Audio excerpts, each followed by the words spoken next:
যে প্রয়োজনীয়তা সে বিষয়ে আলোচনা শুরু করব ইনশাআল্লাহ। প্রথমে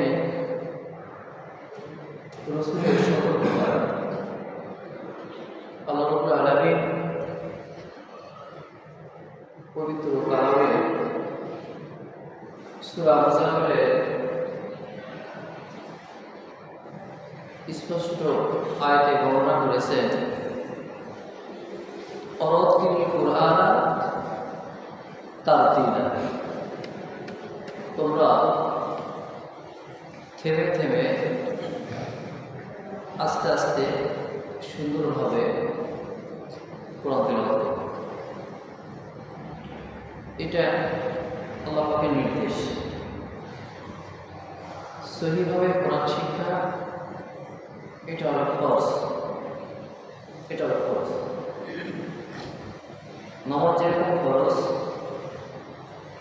রোজা যেরকম ফরজ, হজ যেরকম ফরজ, পর্দা যেরকম ফরজ, ঠিক একই রকমভাবে পবিত্র কোরআনে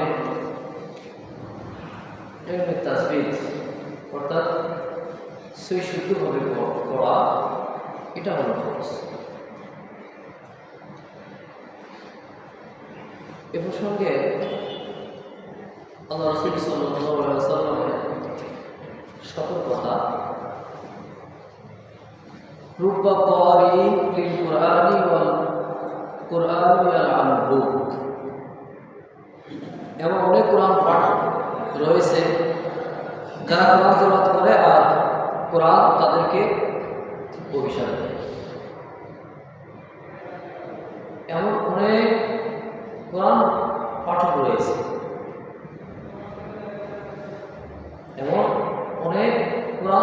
রয়েছে, যারা কোরআন তেলাওয়াত করলে কোরআন তাদেরকে কি দেয়? অভিশাপ দেয়। তো অভিশাপ যদি দেয়, সূরা বনী ইসরাঈলের মধ্যে আল্লাহ স্পষ্ট বলেছেন যে ইন্না কুরআনাল ফাজরি কানা মাশহুদা, নিশ্চয়ই ফজরের যে তেলাওয়াত, এই তেলাওয়াত আমাদের জন্য কি হবে? শাফাত হবে। কালকে মতো প্রতিদিন শাফাত হবে আমাদের জন্য। ফজরের তেলাওয়াতটা কি হবে আমাদের জন্য? শাফাত হবে। তো আমাদের জন্য কোরআন তেলাওয়াত যদি শাফাত হয়, তাহলে কিভাবে তেলাওয়াত করলে শাফাত করবে আর কিভাবে তেলাওয়াত করলে কোরআন অভিশাপ? শাফাত তো দূরের কথা, উল্টো কি পাবো আমরা? অভিশাপ। তো অভিশাপ যেন না পাই, এই জন্য আমাদের কি থাকতে হবে? চেষ্টা থাকতে হবে কি না? চেষ্টা আমাদের থাকতে হবে। তো চেষ্টা করলামই না, চেষ্টা না করতেই যদি হতাশ হয়ে যায়, তাহলে তো হবে না। হতাশ হলে কি হবে? আমাদের চেষ্টা করতে হবে। এ প্রসঙ্গে আল্লাহ রাব্বুল আলামিন পবিত্র কোরআনে সূরাত আল ইমরানের 139 নম্বর আয়াত, এই আয়াতে স্পষ্ট বর্ণনা করেছেন, ওয়ালা তাহিনু ওয়ালা তাহজানু ওয়া আনতুমুল আ'লাউনা ইন কুনতুম মুমিনিন, যে হতাশ হও না এবং দুঃখ করো না, তোমরা বিজয় অর্জন করবে যদি তোমরা মুমিন হয়ে থাকো। আল্লাহ তারা আমরা অনেক আগে ছিল প্রয়োজন, সেটা পারিবারিকভাবে হোক বা সামাজিকভাবে হোক অথবা ব্যক্তিগতভাবে হোক, সেটা আমরা পারি না। কি পারি না? কোরআন সহিভাবে শিখতে পারি। এখন আমরা স্পষ্ট বুঝতে পারতেছি যে কোরআন আমাদেরকে সহিভাবে শিখতে হবে। তাহলে আমাদের কি করতে হবে?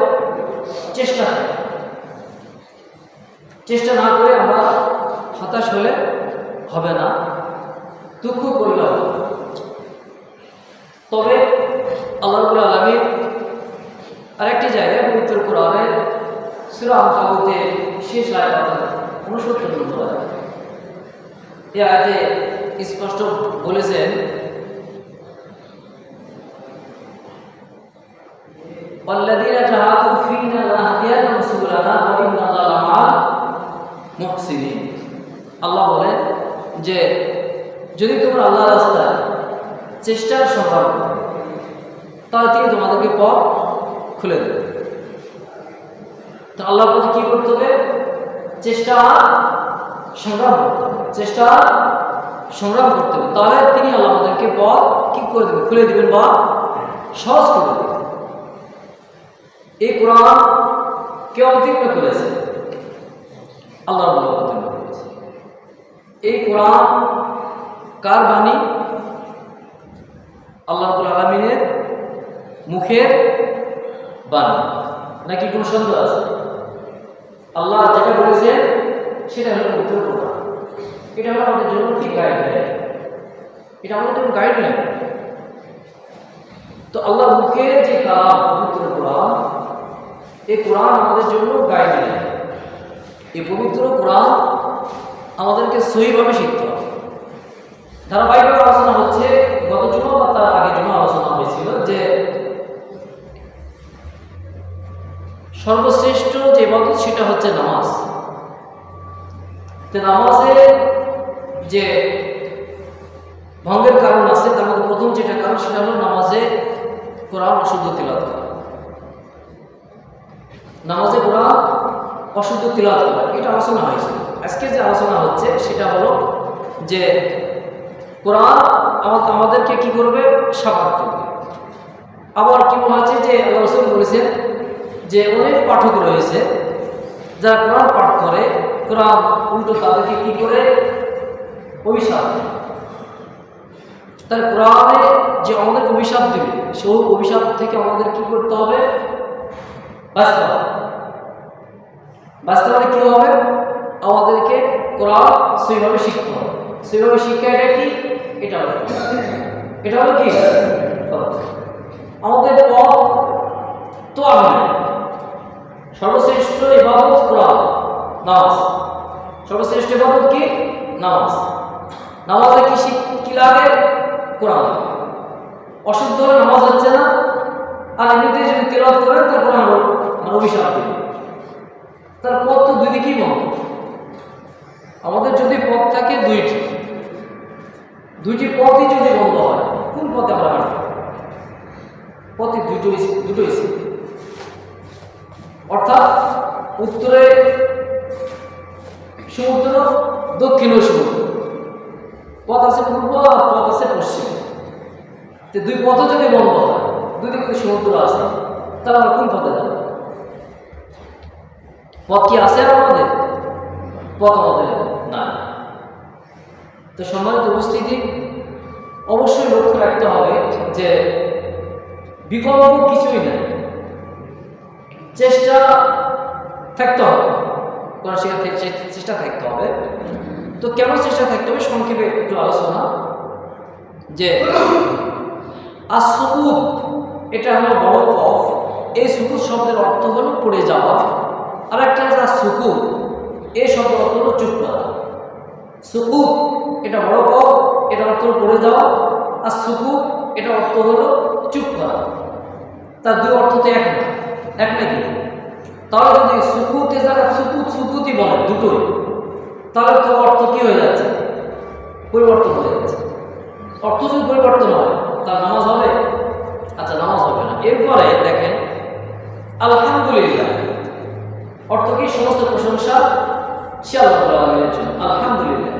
অধিকাংশ মানুষকে যদি প্রশ্ন করা হয় যে সূরা ফাতিহার প্রথম আয়াতটি বলেন, তাহলে বলবে যে আলহামদুলিল্লাহ। কি বলবে? আলহামদুলিল্লাহ। অর্থাৎ হা আছে দুইটা। হা আছে কয়টা? দুইটা। একটা আছে বড় হা আর একটা আছে ছোট হা। আলহামদুলিল্লাহ অর্থ হলো সমস্ত প্রশংসা আল্লাহ আলামিনের। আর একটা হা আছে ছোট হা, এটাও আছে আলহামদুলিল্লাহ। এর অর্থ হলো কি? যে সমস্ত ছিঁড়া কাপড় আল্লাহর জন্য। আলহামদুলিল্লাহি মিন যালিক। কথা বলছেন স্পষ্টভাবে বলি, এসে বোঝানোর কিছু নেই। আলহামদুলিল্লাহ সমস্ত যদি বলে আলহামদুলিল্লাহ, তার সমস্ত শ্রেয়া থাকবে আল্লাহর জন্য। নাউযুবিল্লাহ।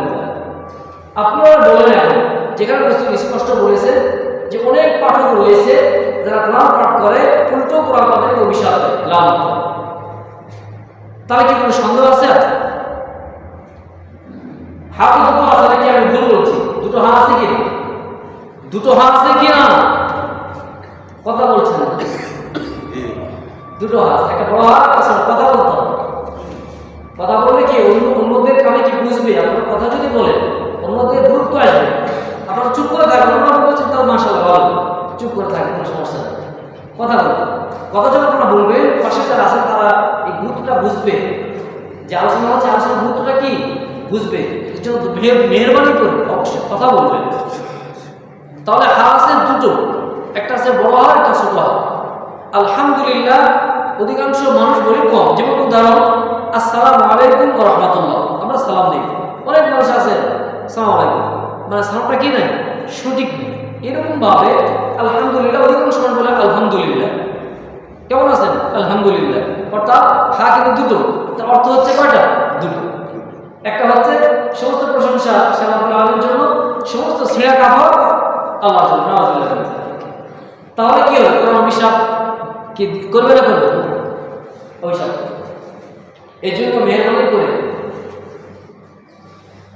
আমি ধারাবাহিকভাবে বলে আসতেছি, প্রায় ধরেন যে আমাদের পনেরো বছর উদ্বোধন হয়েছে 15 জানুয়ারি। 16 জানুয়ারি থেকে আমাদের কার্যক্রম শুরু, 15 জানুয়ারি থেকে আমাদের কার্যক্রম শুরু। প্রথম যে জুমা, সেই জুমার থেকে অদ্যবধি প্রায় 51টা জুমা হয়েছিল। তো 51টা জুমার মধ্যে অধিকাংশ জুমাতে এই শিক্ষার গুরুত্বটা নিয়ে আলোচনা করা হয়েছে। কি গুরুত্ব?